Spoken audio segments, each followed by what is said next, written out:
mission, their path, and understanding that we all here for a reason. And you know, no matter what, we have a purpose on this earth, right? So, thank you guys for coming. And you know, any questions, just let me know. All right.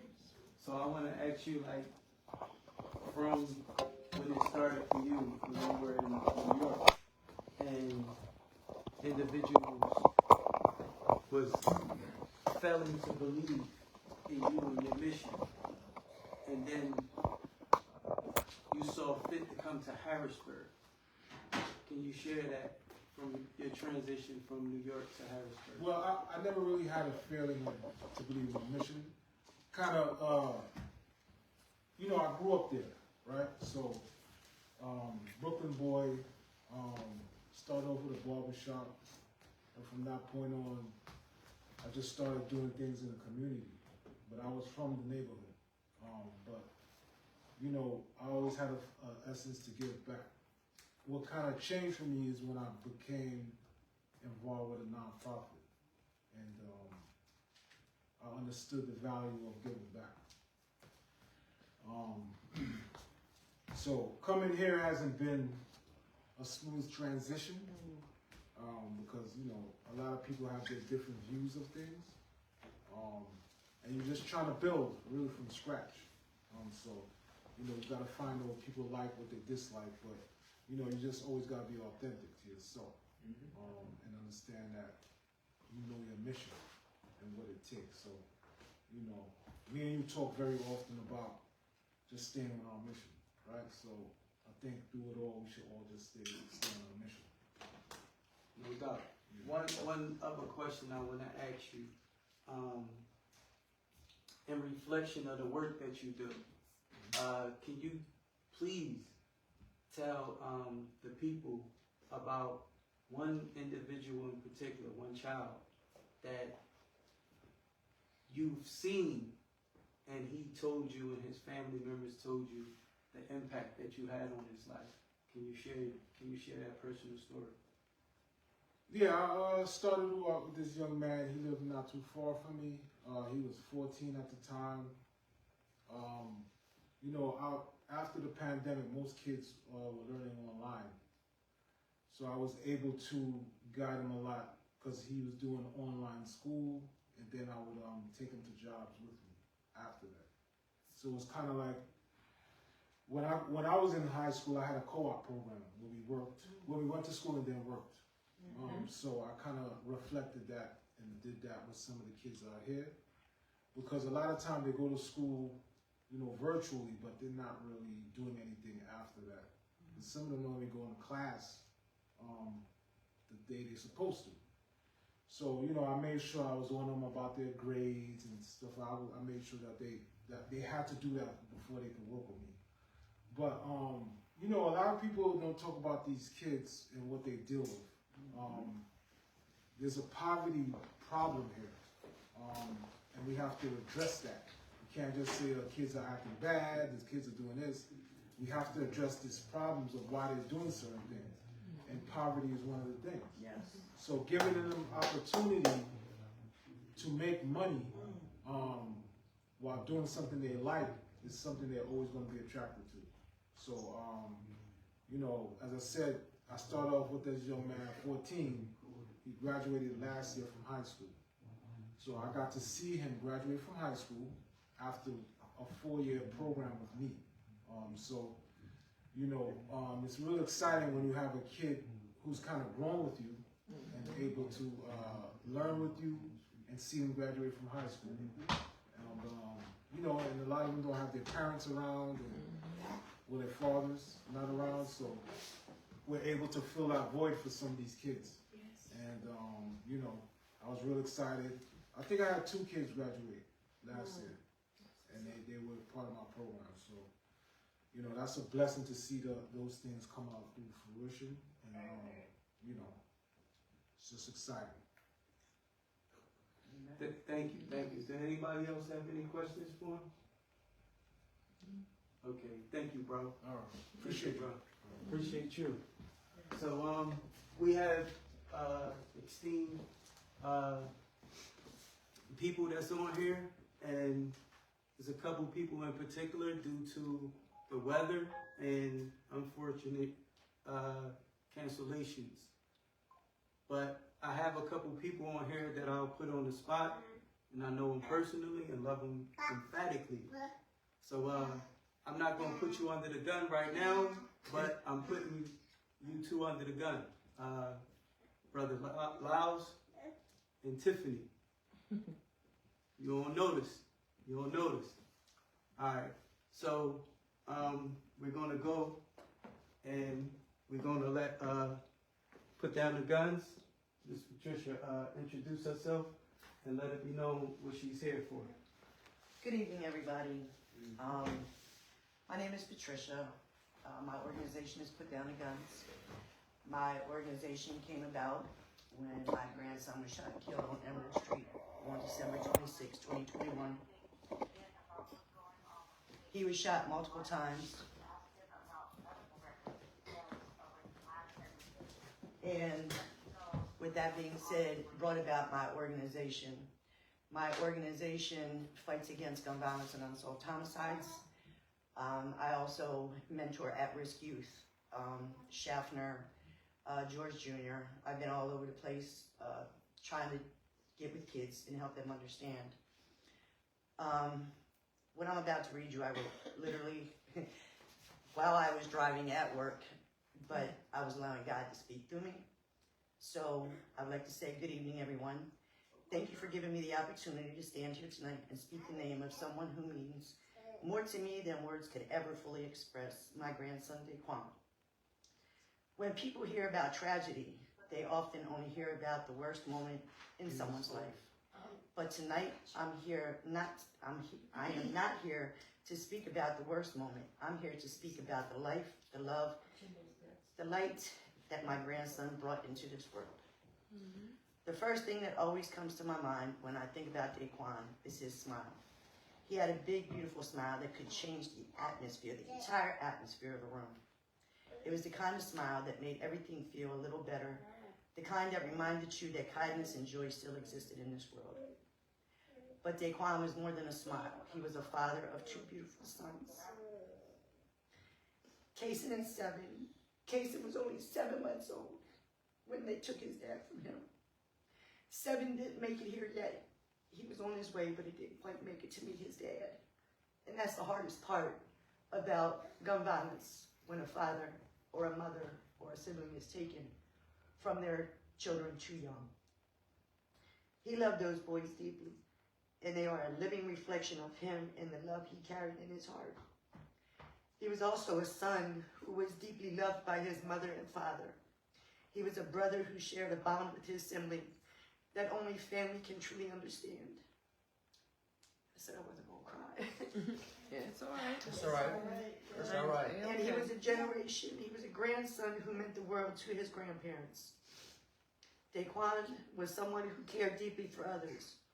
I remember hearing about how he would give haircuts to people who experienced homelessness simply because he wanted them to feel good about themselves again. That tells you the kind of heart that he had. Losing someone that you love changes you. There is no way around that truth. But I made a decision in my heart that I would not allow grief to be the only thing that speaks when people hear my grandson's name. Instead, I choose to turn my grief into something positive, into love, action, and purpose, so that his life, his light, and his love continue to shine through me. I also want to speak about the organization I lead, Put Down the Guns, which stands for justice and is the voice of victims and their families. Through our work, we advocate for safety, truth, and accountability, and we ensure that the lives lost to gun violence, like my grandsons, are remembered, honored, and never forgotten. Today, I stand here with peace in my heart because I know that my grandson is at peace. I believe he is watching over his sons, his parents, his siblings, and all of us, how we love him. And with every breath that God allows me to take, I will continue to speak his name, honor his life, and fight for his justice, for him, for his family, and for all families who have lost a loved one to gun violence. When we say those names that we have lost, we keep their memory alive. We remind the world that they mattered. My grandson mattered. His life mattered. His love mattered. And so do the lives of every victim of gun violence whose stories often go unheard. Tonight, I am not sitting here in fear, and I am not standing here in despair. I am standing here in faith. Faith that God sees everything, faith that truth always finds its way to the light, and faith that love never truly leaves us. That night Daquan died, our love for him never will. So tonight, I honor my grandson, Daquan A. Phillips, not only for the life he lived, but for the love he left behind in his sons, Casey and Seven, in his parents, his siblings, and his grandparents, and everyone who he had the privilege of knowing him. And I stand here not only in his honor, but in the honor of all victims of gun violence, so that their names too are remembered and their stories are not forgotten.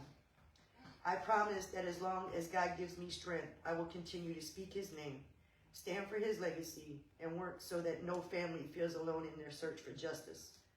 I have taken my grief and I am using it as a force for something positive, something honoring, and something powerful, because that is what my grandson deserves. Because a life like Daquan's and every life lost to gun violence will never be forgotten. Through this positivity, I've also built my own business, which is Statewide Secure Logistics. But I want to thank you for allowing me to share his name, his story, and his light with you tonight. May God bless you all. Thank you. Thank you. You're welcome. Mm-hmm. Get better. Okay. So, Brother Mike. Yep. Who you want No. me to- Oh, You're next. You next. sorry, I was going by the schedule. Yeah. It's, like I said, Some people couldn't make it. you know. We adapt, right? Yeah. That's right. Well, while I set this up, my name is Mike, everybody. Coach Mike, Brother Mike, friend. I'm gonna go on that side, make it easier, All right. just so they can hear. Fellow Brooklynite. Oh, well. Yes, sir. Okay. Red Hook, Brooklyn. All right. Yeah, we're gonna have everybody come over here because we was having problems with audio. So to bless everybody with everything everyone is saying.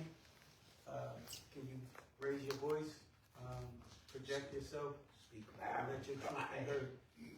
All right. Well, let's rock and roll. So, my name is Mike, Coach Mike. I am the founder of Another Day, Another Blessing Foundation. And truly, before I even continue with that, before I say anything else, I really just want to acknowledge something that is extremely important in here. In this room, and those folks that are watching it, there are stories that carry some weight. There are people in here who have battled addiction, people who are in recovery right now, fighting every single day. There are families here who have lost loved ones due to gun violence.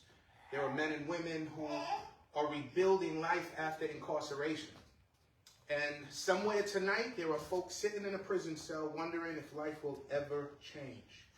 So tonight, this conversation is for each and every one of us here and listening, because one thing connects every one of those stories together. What is that? That's pain. And here's a truth that I need to start with tonight. Pain may be part of your story, but pain does not have to be the end of that story. So I grew up in Brooklyn, New York, Red Hook section of Brooklyn, and not the Brooklyn that a lot of you see on the postcards, the nice, pictures. I'm talking about the Brooklyn where survival was the mindset, where poverty wasn't something that you studied in a classroom. It was something that you lived every single day. Police sirens were normal, violence was normal, broken homes were normal, and in my house, addiction was normal. My father struggled with drugs. His drug of choice was crack cocaine, And when a child grows up in that environment, something begins to happen to the mind. You start to believe that chaos is normal. You start to believe that pain is normal. You start to believe that survival is the only thing life will ever be. You start to learn how to act tough in the streets. You learn not to cry. You learn not to trust people. You learn how to survive in the streets. But no one teaches you how to heal. And when pain goes unhealed, people begin searching for something to numb it. For some people, that becomes drugs. For me, it was alcohol. For some, that becomes the street life. That becomes the violence, right? But all of those paths begin in the same place, and that's the mind. The greatest battle any one of us will ever face is not the streets, it's not addiction, it's not prison. The greatest battlefield is the mind. Because the mind is where hopelessness starts. The mind is where the voice begins to whisper, you'll never change. You'll always come back to this. You're way too far gone. So I want you to listen to me carefully. Listen. Those are all lies. See, your past may explain you, but it doesn't define you. Your addiction does not erase your value. Your incarceration does not erase your purpose. Your pain doesn't eliminate your worth. So I didn't just grow up around addiction. I eventually fell to that addiction. And addiction is a very dark place. It slowly steals pieces of you bit by bit. Your confidence disappears. Your purpose starts to feel distant. And sometimes you look in the mirror and you don't even recognize the person that's standing right in front of you. And I want everybody to hear this right now, tonight, whenever you guys hear this. Rock bottom is not the end of the story. Rock bottom can become the foundation where rebuilding begins. I'm a man of faith. I hear a couple of you guys talk about some faith stuff, but the Word of God tells me, Romans 12, chapter 12, verse 2 says, be transformed by the renewing of your mind. Transformation doesn't start with money. It doesn't start with opportunity. It doesn't start with perfect circumstances. It starts with thinking differently. Because when the mind changes, the direction of life changes. Your habits change. Your decisions change. Your future begins to change. So I'm a coach, Mike, right? So I just want to give you guys 3 quick coaching principles. I truly do feel that these principles will help. They're simple but powerful. And if you apply them consistently, they will change, all right? So the tip 1, I want you to start interrupting the negative voice. Every person has a voice in their mind. When someone has lived through addiction, trauma, poverty, divorce, incarceration, violence, that voice is brutal. And it says things like, you'll never stay clean. You're always going to fail. You're not good enough. So here's the coaching principle. You don't argue with the voice. You interrupt it. Your mind is going to tell you, I can't do this, but you have to respond and say, I'm getting stronger every day. When your mind says, my life is ruined, you come back with, my comeback has already started. Because when you repeat it, what you repeatedly tell yourself eventually becomes what you believe. And what you believe becomes how you live. All right? Tip number 2, you're going to build one daily win. Sometimes people in recovery feel overwhelmed. We think that we have to fix our whole entire life overnight. And that's not how transformation works. Transformation happens through daily wins. One good decision, one meeting attended, one honest conversation, one day sober, right? One step forward. You stack enough small wins together. And eventually those small wins become a new life. Right. You don't rebuild your life in one giant leap. You rebuild it one disciplined day at a time. And then the third tip is to change your circle. This is important. Environment is powerful. If you surround yourself with people who keep you trapped in a destructive pattern, growth, what happens? Growth becomes extremely difficult.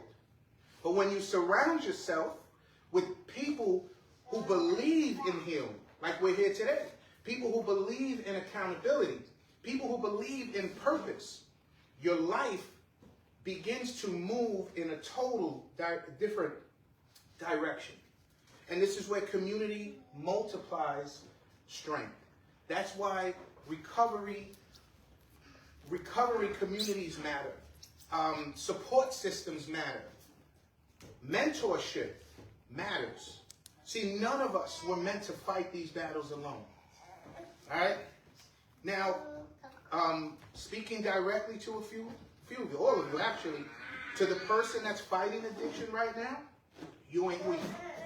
You are not weak. You are fighting one of the hardest battles a human being can face. And every day that you keep going is strength. To the person that's in recovery, rebuilding your life right now, your past is not your identity. Your comeback will become your testimony. To the families that have lost ones due to gun violence, man, your pain is real. But their life still matters. Their memory still matters. And honoring them means continuing to build something better. And healing. And healing, exactly. And to the person that's sitting in the prison cell, you know, tonight wondering if life is over, please hear this. A prison cell may hold your body, but it does not have to imprison your mind. Your transformation can begin right where you are. So, before you leave tonight, I'm closing it right now, because I know I'm on a time restricting. So before I leave, I want you to imagine something.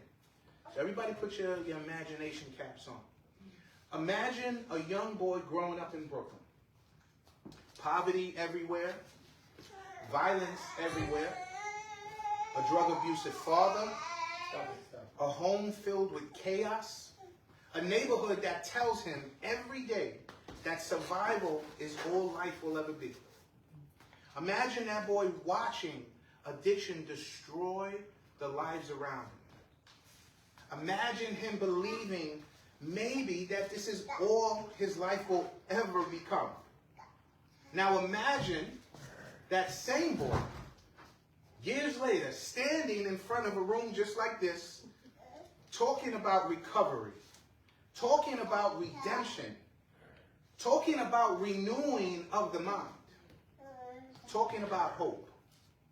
See, that story proves something powerful, ladies and gentlemen.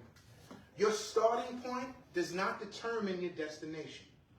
See, that pain that almost destroyed you can become the very thing that gives someone else some hope. So, I believe something deeply. I truly do. Some of the strongest leaders that our communities will ever see are the people who survived the darkest moments. People who battled addiction and found recovery. People who came home from incarceration and chose to rebuild. People who turned pain into purpose. Those are the people who change communities. Those are the people who inspire generations. So tonight I challenge every one of you here to renew your mind. Fight for your healing. Stack small wins every day. And surround yourself with people who believe in your future. And remember this truth. Your past may explain you, but it does not define you. Right. Your pain may shape you, but it does not own you. And as long as there is breath in your lungs, God is not finished with your story. Renew your mind, rise in your purpose, and never forget this. Your comeback may be someone else's survival guide. Thank you. Thank you.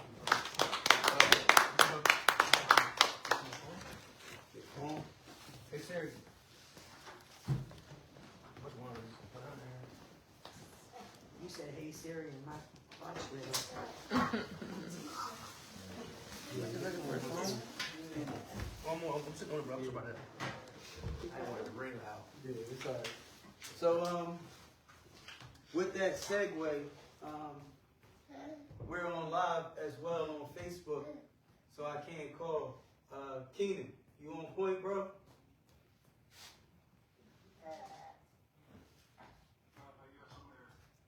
Alright. You good? Go ahead, bust it down, bro.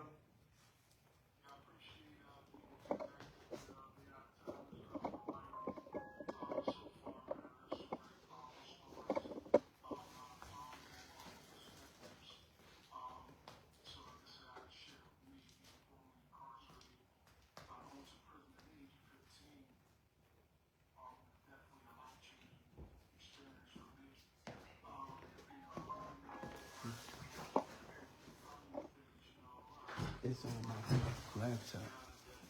Almost 15 years in prison.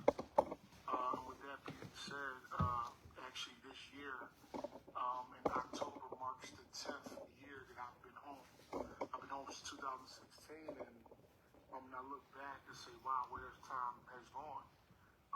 But I had to know that, time is always of the essence. A lot of times we may think, oh, it's not on our side, but we're right where we're supposed to be. What's for us is for us individually.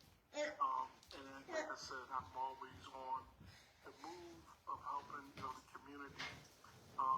Me having my organization, the Reentry Connect organization, along with workbooks and things like that for the communities and re-entrants that are coming back to society.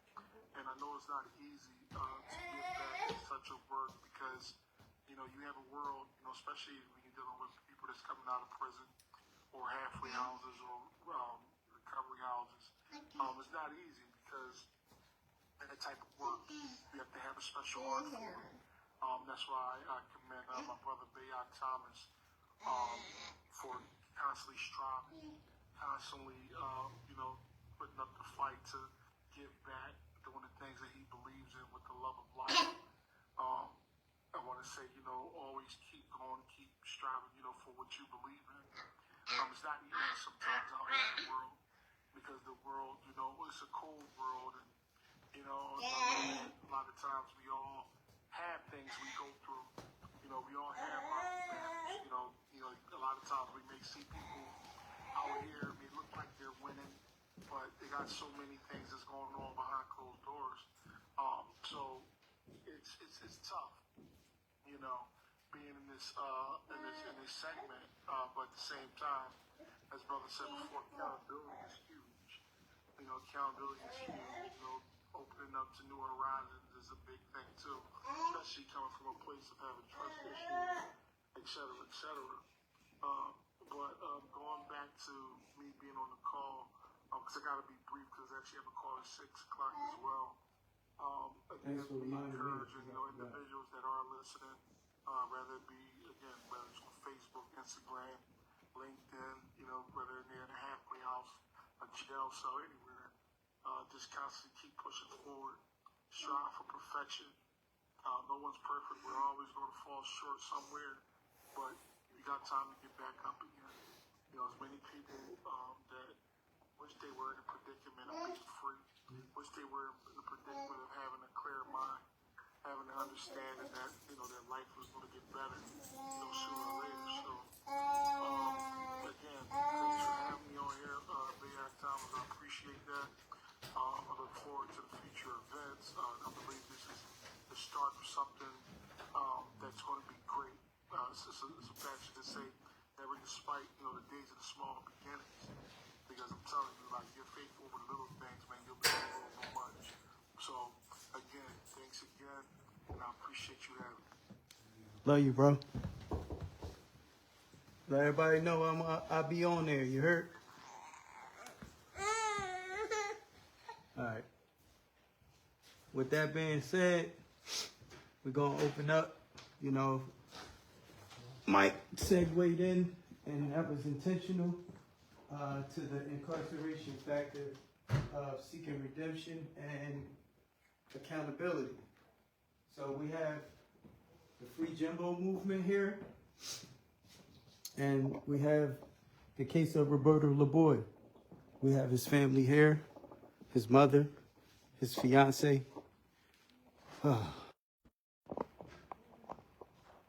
And one of his brothers. So, which family member wants to represent Jimbo first?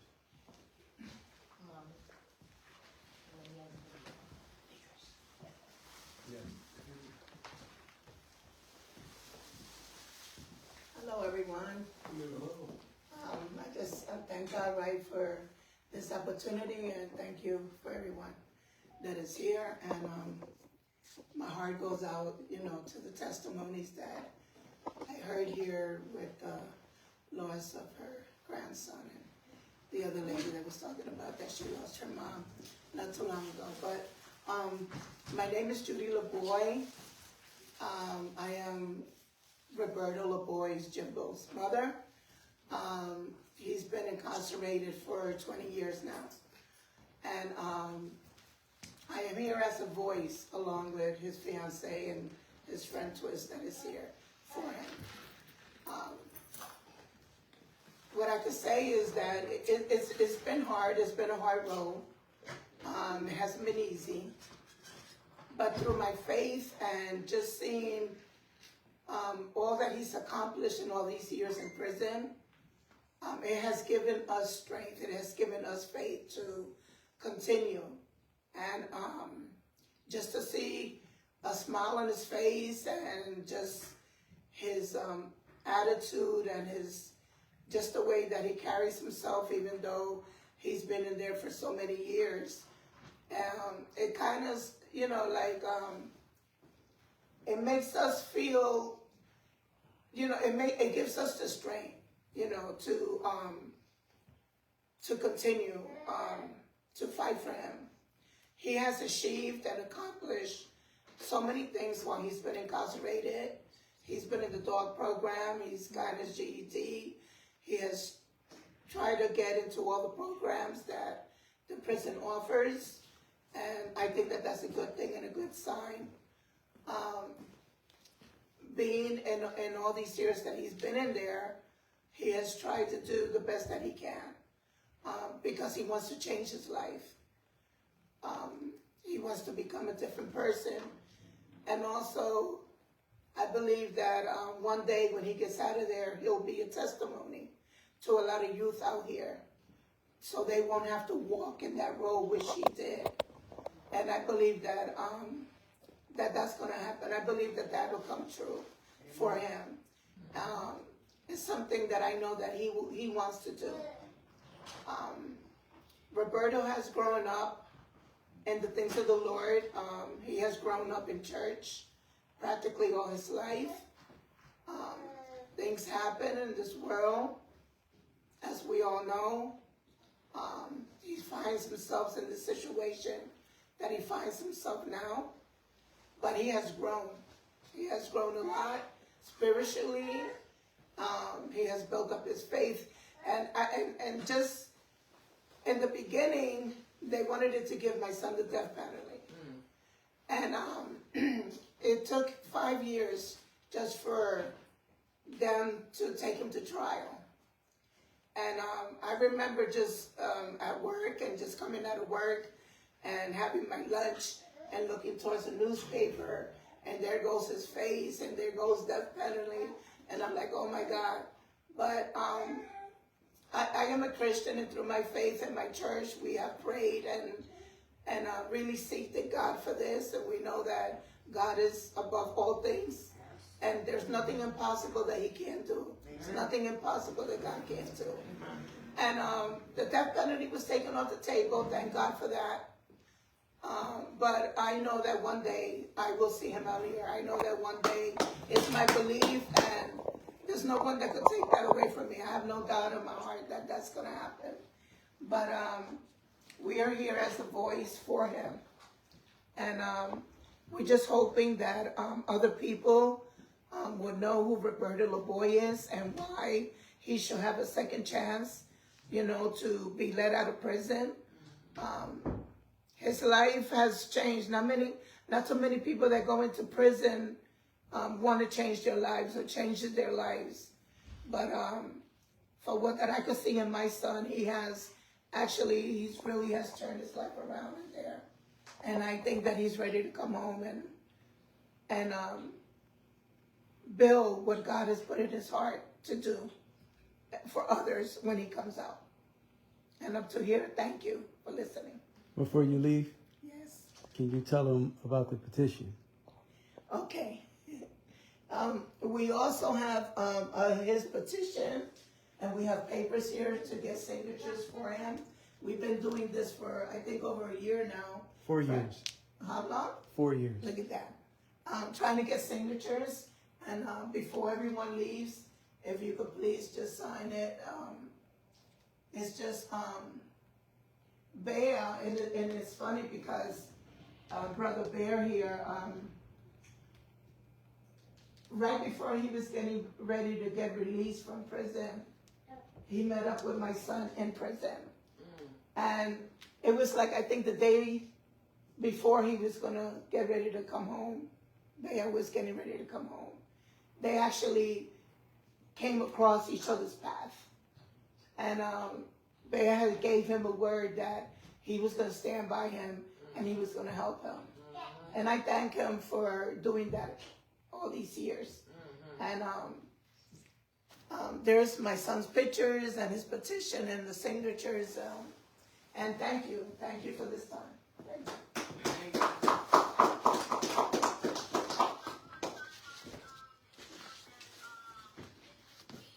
We can't do that. So we have so she asked, could somebody sign her name on the petition? Oh, Can't do that. So this is one of our panelists. She will introduce herself and share her story as well. But this is just the breakout session here. This is the first event of many. So we're going to have time and opportunity to share the petition so other individuals can sign. So, yes. Hey, just as a, just some FY information, they do have like an e-time. So if like some things like that, you want to get that in like an e-sign form, you can do that too, so people can actually log on like a website and get petitions digitally. Okay, so thank you for that. But I also was going to say that it's an online petition as well. So that e-sign petition, way to sign this petition is definitely something that I got to look into, because I know online signatures and things like that, they really don't count in courtroom. They're like polygraphs. Like, it's just, taken with a grain of salt. It's really for them to really dictate from legal standings and legal point of views of things that they accept. But just for what we're doing, seeking compassion and relief for Jimbo, just for his heart, his effort, and just his character and the work that he's done. I don't know. I wish I could have had the Hope program here. He saved many dogs. While I was inside with him, I know at least 3 dogs that he had, and those dogs would have been euthanized if he didn't rehabilitate them to be suitable adoption animals to be placed in households other than being put to sleep. So that's that, as well as he's a certified peer support specialist right now. He's mentoring individuals going through mental health crises. So this is the person that we're fighting for. This is the son, the father, and the grandfather that we're fighting for, and soon to be husband. So with that being said, we're going to hear more from the Free Jimbo movement. But right now we're going to take the opportunity to hear from hurt to healing. Go ahead, sis, you on the line.